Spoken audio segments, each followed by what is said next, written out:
agora sobre O Fascismo de Massa. É um livro que está em pré-lançamento pela Cotter Editorial, previsão de entrega para 15 de abril, mas já dá para comprar o e-book, já está disponível, tá bom? Está aí a capa, O Fascismo de Massa. E a gente recebe, para conversar sobre o livro, os autores, o Luiz Carlos Petri, filósofo, psicanalista, professor emérito da PUC São Paulo, e também o Rudá Rissi, que é mestre em ciência política, doutor em ciências sociais e é presidente do Instituto Cultiva, já esteve aqui com a gente. Rudá, Luiz, um prazer recebê-los. Tudo bom com vocês? Luiz, boa tarde. Boa tarde, tudo bem? Prazer aqui com a rede TVT. Prazer em encontrar meu querido amigo Rudá também. Prazer é nosso, Luiz. Eu que agradeço aqui o convite, principalmente para estar junto de você e do Petri mais uma vez. E eu e o Petri estamos combinando de sequestrar o Salvio Cotter para ver se ele solta o livro antes de abril, né? Tá vendo, pessoal? Tem spoiler aí, ó. Talvez antes de 15 de abril, então, o livro já está disponível, tá bom? Então, vocês corram lá na Cotter Editorial ou nas livrarias, comprem já, que já está em pré-lançamento. Quem sabe chega antes, pessoal. Vamos lá, vamos começar a nossa conversa. E eu queria começar perguntando para o professor Luiz sobre a área de atuação dele, né? Você é psicanalista. Como que a psicanálise, professor, nos ajuda a compreender o que é o fascismo e como o fascismo domina massas, né? Porque tem muita gente que acredita que o fascismo já existia, de certa forma, aqui no nosso país, pegando como exemplo, né? Mas estava ali meio adormecido e, por conta de alguns acontecimentos pontuais, esse fascismo despertou, né? Como que a psicanálise nos ajuda a entender esse movimento de massa? A gente costuma pensar, por exemplo, na sociedade do espetáculo, que essas coisas surgem como Minerva, Ateneia surgiu da cabeça de Zeus depois de um evento que foi a machadada que ele pediu para Heracles dar porque ele estava com dor de cabeça, né? Mas a coisa não é assim. Ela tem todo um percurso de desenvolvimento e o Rudá vai complementar isso falando desde a ideia do Império Romano das Fati, né? Na qual ele muito bem já colocou outros momentos, né? Mas a psicanálise ela colabora como uma disciplina num diálogo transversal, transdisciplinar com a sociologia e a filosofia, colaborando com alguns aspectos da formação do que seria os grupos de massa, como se diz, que surgem espontaneamente ou através de uma demanda de uma determinada liderança e produzem eventos sociais. No caso, a psicanálise ela não está no centro da questão, ela não coordena a questão do aspecto, mas ela é um poderoso instrumento de diagnóstico e também de descrição da formação de processos subjetivos em grupo que nós chamamos de massa. O outro aspecto é o aspecto do diagnóstico, que talvez a gente possa falar um pouco depois.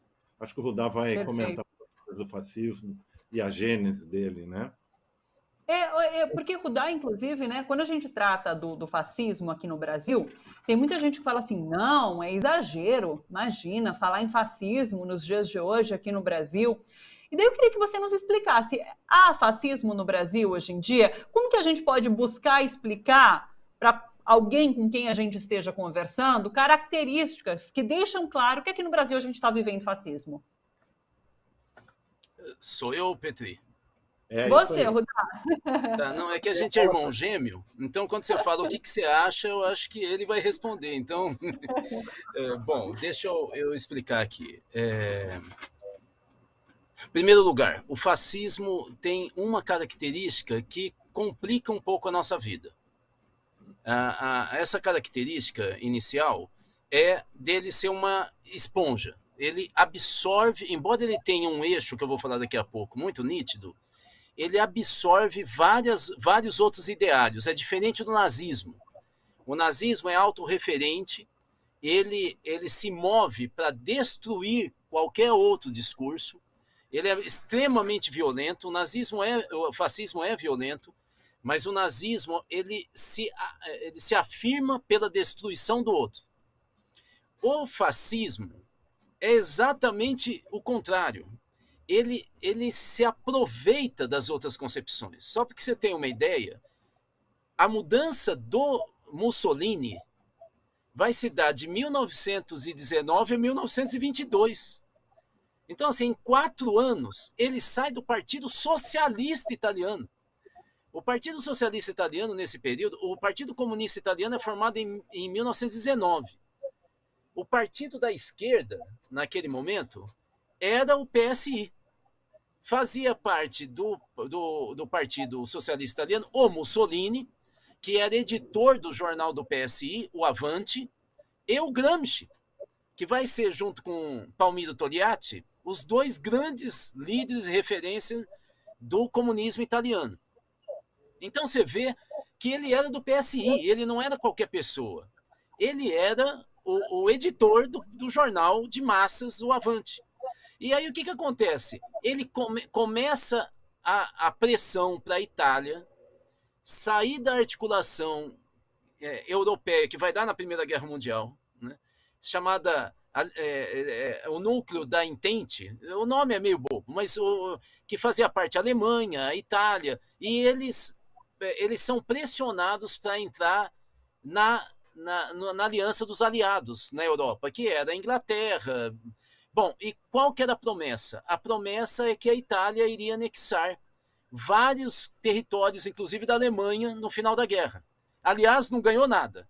A Itália, muito espertamente, sai de um bloco e vai para o outro e entra na guerra tardiamente. Nesse momento é que o Mussolini começa a apoiar a guerra. Mas ele não só apoia a guerra, como a partir daí ele vai se tornando um ultranacionalista e funda o Partido Fascista da Itália. Então, mas não fica só aí. Tempos depois, ele já assumindo o poder, já como primeiro-ministro, ele acaba fazendo um acordo com o Vaticano não, com a Igreja Católica, e assina o famoso Tratado de Latrão, que é onde nasce o Vaticano. Então, só existe o Vaticano como Estado independente e os palácios do Vaticano porque foi feito um acordo com o fascismo. Então, ele juntou a Igreja Católica ao fascismo. É isso que é diferente do nazismo. O que é igual? Primeiro, a junção da ideia do líder carismático com Estado, e com partido e com nação. De tal maneira que se você ataca o líder, você está atacando a nação, está sendo antipatriótico. Isso é comum nos dois. Segundo lugar, eles mobilizam a sociedade. Ao contrário dos regimes ditatoriais, que desmobilizam, eles mobilizam a sociedade. E, em terceiro lugar, eles não aceitam concorrência. Eles podem anexar. Só para você ter uma ideia, para terminar aqui esse discurso de palanque aqui, é que o nosso fascismo brasileiro, que foi integralismo, era exatamente isso. Ele vai absorver como esponja os outros ideários, a ponto do Plínio Salgado fazer uma aliança com o Brizola, que poucas pessoas gostam de lembrar. Com o Brizola ele fez. É muito estranho, né? Quem vai apoiar a ditadura militar? É muito estranho isso. E o Bolsonaro é um bom exemplo do fascismo brasileiro, porque ele é uma esponja. Por isso que eu e o Petri resolvemos escrever esse livro, que é um livro pequeno, mas que faz um passeio por vários autores e várias áreas de conhecimento para explicar por que um cidadão de bem começa a pregar o assassinato em massa, sair na rua, as veinhas com o biquíni verde e amarelo em cima dos carros, os veinhos falando tem que matar, tem que voltar à ditadura. O que dá na cachola desse pessoal para dar uma despirocada aos 60, 70 anos de idade? A gente resolveu escrever um pouquinho. Tem também jovens. Professor, aproveita o gancho. Professor Luiz, o que deu na cachola dessas pessoas para elas passarem a ter esse comportamento que o Rudá descreve? Bom, você chega numa situação, numa casa de uma pessoa, e ela dá um esporro violento num familiar, e aí você vira para ela, nossa, mas você não precisa ser tão agressivo. Aí ela vai virar para você e vai dizer, eu agressivo? Autoritário? Nunca, jamais, né? todas essas situações, elas emergem dentro de uma constelação que a gente pode chamar do desenvolvimento psíquico da pessoa. O Freud vai trabalhar. Em 1920, ele publica um livro chamado A Psicologia das Massas e a Análise do Eu, na qual ele vai tomar como parâmetro para tentar explicar o líder das massas organizadas no público, que se formam não como Le Bon tinha trabalhado, as massas anárquicas, dispersas, sem um controle. O Freud vai dizer que elas se relacionam individualmente, indivíduo a indivíduo, com o líder da organização num processo de identificação. E isso seria da seguinte forma: o eu nuclear ideológico do líder entra na psique do sujeito e se instala naquilo que nós chamamos de supereu do indivíduo, ou, em outra linguagem, chamado superego. E ali começa a lhe colocar comandos morais, éticos, demandas de emoções e assim por diante. Acontece que uma pessoa isoladamente não vai conseguir fazer muita coisa, mas quando ela vai para uma convocação em público, ela vai se encontrar com outros sujeitos que vão também se identificar com o líder. Mas aí o que acontece? A gente pode dizer, nós fizemos uma análise de 14 itens, podemos ter sido mais, núcleos ideológicos de identificação do sujeito com o líder. Esses 14 itens estão presentes no líder fascista atual, que é o Bolsonaro. Mas os indivíduos não têm os 14 itens. Poucos têm os 14 itens. Mas ele vai ter 1, 2, 3 disperso. Mas ele tem uma ligação afetiva de dependência amorosa com esse líder, como se fosse um objeto amoroso. O que acontece? Quando ele se encontra com uma outra pessoa que está portando os mesmos signos e os mesmos símbolos que se referenciam a esse líder, por exemplo, as camisetas, o biquíni verde e amarelo, que o Rodá falou, as bandeiras, etc., eles entram naquilo que se chama uma identificação solidária, ou seja, eles são, vamos usar uma expressão maluca, brothers in arms, irmãos de armas. Eles não se conhecem, eles não têm afinidades subjetivas, mas eles estão juntos porque o líder fala com o coração deles. O líder fala aquilo que eles gostariam de dizer e não tem condições nem coragem de fazer individualmente. E aí, então, que dá as maiores porcarias, né? Por exemplo, na volta do 7 de setembro, nós temos um grupo de terceira idade que estava participando de uma manifestação em apoio ao Bolsonaro e aquela coisa que ele queria fazer de acabar com o STF, ditadura, golpe.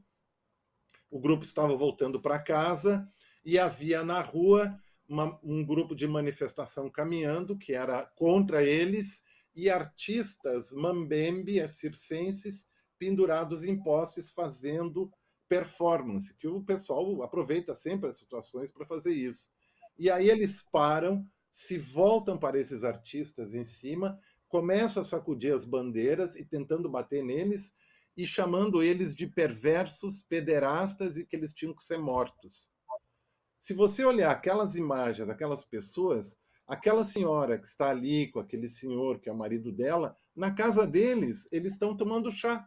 São pessoas boas, fazem bolinho, recebem os netinhos, são legais com a vizinhança, mas quando entra o fenômeno de massa fascista, eles eclodem numa outra vida.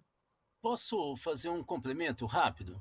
Manda. Bom, sim. Veja só, qual é a situação, o ambiente que acaba dando condições para esse discurso fanático, fascista, se espraiar na velhinha, no velhinho que queriam bater no pessoal que estava nos postes? Qual é a situação, o ambiente social? Normalmente é uma situação de sentimento de humilhação desses velhinhos, mas não é só velhinho, obviamente, e falta de perspectiva. Isso aconteceu na Itália e na Alemanha entre a Primeira e a Segunda Guerra Mundial. Isso aconteceu em todos os discursos Aconteceu com Trump nos Estados Unidos e aconteceu aqui no Brasil com a emergência, não exatamente do Bolsonaro, mas do discurso de extrema-direita aqui no Brasil. Então, esse ambiente de uma sensação de humilhação, de que o nosso país está indo mal, e ele exige, de certa maneira, uma conexão com algum discurso que dê sentido para a minha vida. Sim. Obviamente que não são todos que são capturados pelo discurso fascista, mas se você começar a olhar no Twitter, você vai ver a quantidade de jovens que está se suicidando. Ou seja, isso mostra a falta de perspectiva no Brasil, não é? A falta de projeto, não é? E aí... Rudá, professor Luiz, inclusive, às vezes eu sinto, vocês mostram como precisa haver essa devoção ao líder para que esse movimento de massa se consolide, né? Mas outro dia a gente viu ali no cercadinho, inclusive, Bolsonaro sendo muito cobrado por essa base de apoiadores dele, e ele fala em um certo momento assim, olha, vocês parem de me cobrar, porque senão eu paro de vir aqui, inclusive. E é o principal canal, é um dos principais canais de comunicação dele com essa base, né? Então, assim, até que ponto essa devoção pode ser rompida, porque o líder não corresponde às expectativas dessa massa? Então, peraí. Mas eu vou só falar uma coisinha e passar a bola para o Petri. Peraí. O Max Weber, que é um dos sociólogos que se tornam, é considerado o pai da sociologia, junto com Karl Marx e o Emile Durkheim, o Weber dizia o seguinte: nós precisamos entender sempre qual é o canal que legitima o líder. O líder carismático, que é o fascista, ele tem algumas formas de apresentação popular. Então, vou explicar rapidamente. Uma forma do líder carismático é o herói. Ou seja, dentre todos nós que estavam vendo o prédio pegar fogo, só um saiu correndo e se sacrificou ou se arriscou para salvar a criança que estava no prédio. O outro é o demagogo. É aquele que diz, eu sou igual a vocês, tá vendo? Eu como frango, cai até farofa na minha calça, mas eu tô aqui para quê? Para representar vocês e eu. Nós temos que colocar o povo aqui no poder. O terceiro e último é o profeta. É o Antônio Conselheiro. Me siga que eu sei, porque Deus falou comigo para onde vai. Qual é o problema desses três? Se o herói, em algum momento, passar por um outro prédio que está pegando fogo e ele não entrar, desfaz a mágica dele. Se o demagogo, uma hora aparece gastando com cartão de crédito 30 mil reais no mês, desfaz a ideia de que ele é igual a gente. E se o profeta começar a profetizar algo que não acontece, em pouco tempo ele some. Essa é a mágica. Essa é a mágica. O que está acontecendo com o Bolsonaro é que ele se uniu com o Centrão. E ao se unir com o Centrão, aquela coisa de que ele era antissistema, que ele ia destruir os velhos políticos que sempre estão em cima da carne seca, aquilo já começou a desgrudar. Cartão de crédito, o preço do gás, que ele disse que ia mudar, que ia acabar com isso, tal. Isso tudo vai tirando um pedacinho da imagem do líder carismático. Mas o Petri tem muito mais para dizer. Mas mesmo assim continua com uma base gigante, né, professor Petri? Quero te ouvir. Sim, mas o que o Rudá falou é muito importante. E o Bolsonaro tem reiteradas vezes realizando ações que apresentam essa fratura no espelho da imagem narcísica dele, que é acolhida pelos sujeitos como idealizada, né? A última foi essa ida dele para a Rússia, porque ele sempre falava dos russos, comunistas, chineses, etc. E ele foi lá para evitar a guerra. Então agora, ele está agora nessa vibe. Não dizer mais Renato Russo ou dizer Renato Ucrânia, que é absurdo isso, né? Mudar o nome das pessoas, né? Então, essa fratura narcísica, ela vai acontecendo de tempos em tempos. Há um bom tempo atrás, há uns 30, 60 dias atrás no máximo, ele foi questionado por uma menina em vídeo. E ele ficou sem jeito. Então ele mostra que ele não tem aquele vigor do herói, da força, de lutar contra o outro o tempo todo, né? Que ele, na verdade, é um dissimulado, ele é um falastrão, e ele se unindo, como o Rudá diz, com o Centrão, ele começa a desbotar no verniz que ele tinha. Agora, vai ser difícil, porque a base é muito forte e muito consistente. Cerca de 15% a 18% da sociedade brasileira possui um ideário fixo de ultradireita, de extrema-direita, que cai dentro da perspectiva fascista. Né? Ou seja, o bolsonarismo é maior do que Bolsonaro. É isso que o PT está tentando mostrar. Tanto é que ele está preparando o filho dele, né, para isso. Então, exatamente, porque se eles não tiverem, se essa massa não tiver esse grande líder Bolsonaro, essa movimentação vai continuar a existir? E quem vai ser essa liderança? Eles precisam de um líder para que esse movimento continue forte? Preciso de um líder. Fala, Petri, por favor. Mas acontece que tem um elemento hoje que é novo na história da humanidade e que está relacionado tanto com a sociedade do espetáculo, que foi descrita pelo Guy Debord, como dentro dos processos da mídia digital, das redes sociais, dos dispositivos, etc., que, em parte, tem sido discutido por um filósofo coreano-alemão, que é esse aqui, o Han, né? Em alguns aspectos que nós estamos chamando, Rudá e eu, de a atomização do sujeito público e a sua autonomização na moção da ação. Então, alguns grupos que se reúnem e se identificam, eles começam a produzir por eles próprios um programa de ação específico. Então, por isso que alguns ataques estão acontecendo isoladamente, ou, por exemplo, um dono de um açougue que é de ultradireita, extremamente ressentido, vai, por exemplo, bater num freguês que reclamar que o preço da carne está um absurdo. Sai, espanca ele até a morte, como aconteceu em Alvorada, no Rio Grande do Sul, tempos atrás. Mas são rompantes, são ações. Fora isso, tem as ações das polícias, né? Olha, de fato, o fascismo precisa de um líder que destile adrenalina para que o grupo fanático, que não precisa ser enorme, mas ele precisa estar mobilizado o tempo inteiro, ele consiga avançar e assustar a maioria. Isso faz parte, digamos, do script fascista, né? Um grupo de fanáticos o tempo inteiro mobilizado e que assusta a sociedade, que a maioria é reflexiva ou tem dúvida, e justamente é aí que eles entram com a certeza, né, com a afirmação. Você perguntou, quem estaria? Um grupo de fanáticos, inclusive, que está sendo armado por esse líder. Existe esse risco, inclusive, também. Até que ponto esse líder e seu grupo, sua base, chegaria para não deixar o poder? Não. Veja, o problema se o Lula ganha, o Bolsonaro vai estar livre do Centrão para mobilizar o grupo de fanáticos que é maior do que ele. Mas não vai ser mais só ele.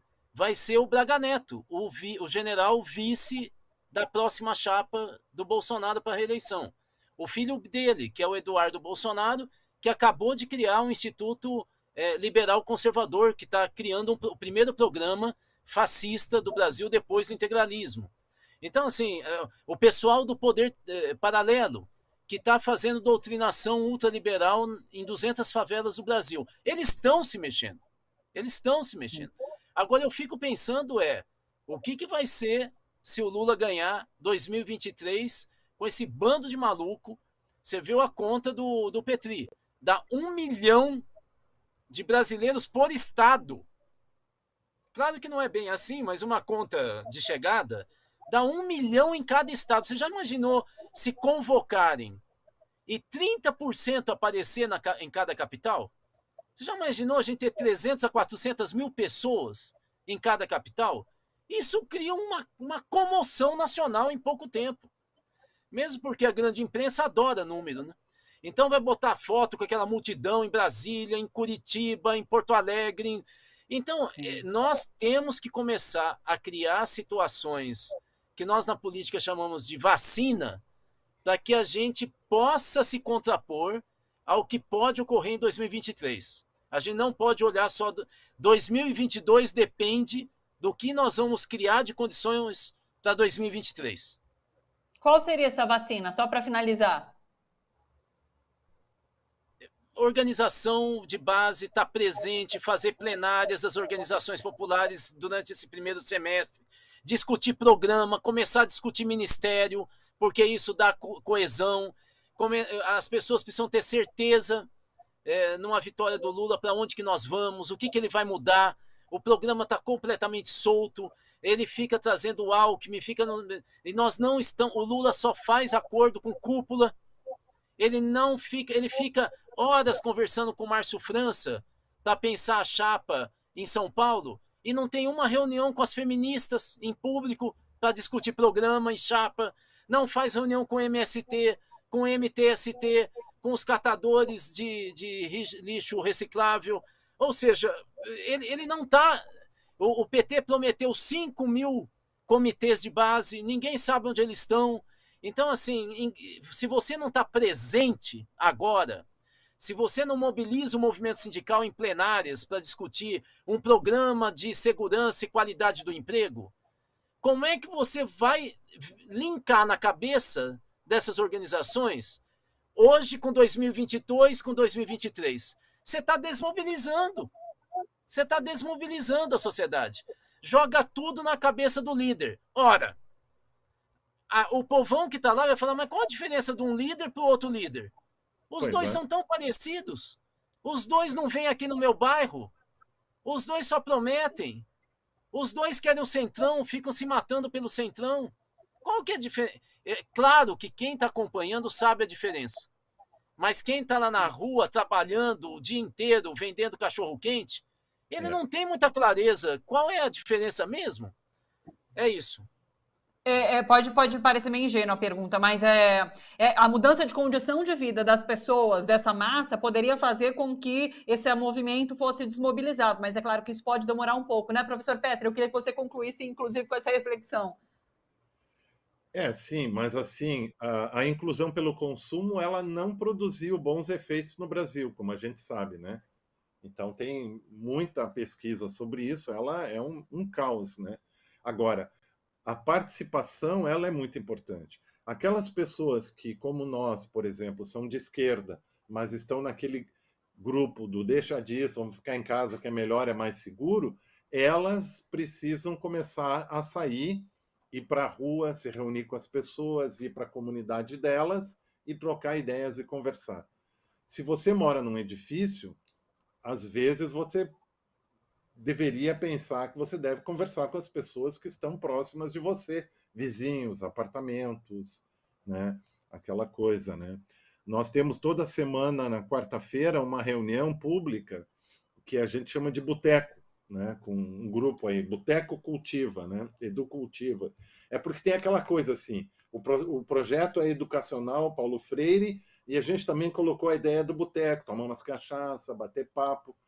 Mas é assim que a gente faz política e discute as coisas, né? Em vez de ficar discutindo carro, propriedade, falar mal de mulher, a gente tem que começar a conversar sobre as coisas que realmente importam, sobre por que as feministas são importantes serem defendidas. Porque dentro de nós, de cada um de nós, dentro da ideia da bissexualidade, nós temos o feminino e o masculino. E os dois precisam ter a oportunidade de equilibradamente, a cada momento, assumir o controle e realizar alguma coisa. Eu acho que tem só um aspecto aí que é importante se colocar, que é o seguinte: o mal, a agressividade, a destruição, eles são muito fortes, são imediatos e produzem um grande barulho. O bem, o amor, ele não faz barulho, ele é silencioso. E ele vai de gota em gota, como água que rega as flores, fazendo crescer a natureza. E nós precisamos ter certeza que se todos nós fizermos alguma coisa pelo nosso colega, pelo nosso semelhante, não é só, isso é muito importante, dar esmola na rua é importante hoje, sempre foi importante, né? Dar algo de si para o outro, né? Partilhar, mas fazer um bem trocando ideia, fazendo perguntas, se colocando à disposição para entender e conversar. E não simplesmente aceitar a ação agressiva. Tem tanta coisa, né? A gente começa a discutir, mas, né, Ruda?